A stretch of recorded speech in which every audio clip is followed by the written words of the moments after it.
همون قطعه کامپیوتر میشینه و خودش میدونه همون کامپیوتر.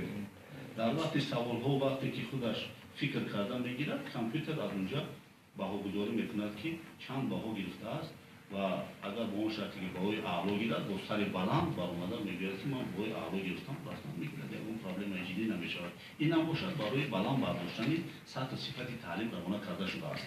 و این چونین تا این دم یک مسئله جدی دیگر بود، اونی که توسط همین سوالهای تستی ما کلا سوالهای تستی رو زیر نظارت جدی گرفتیم. برای چی؟ برای اون که اگر با اون شرطی که سوالهای تستی که امروز ما با هر یک نفر روانه میکردیم میدادیم و جواب درست این سوال ها هم نیست، در بین همون 5 سوالی که جواب درست داشت یک تاش سوال جواب درست است.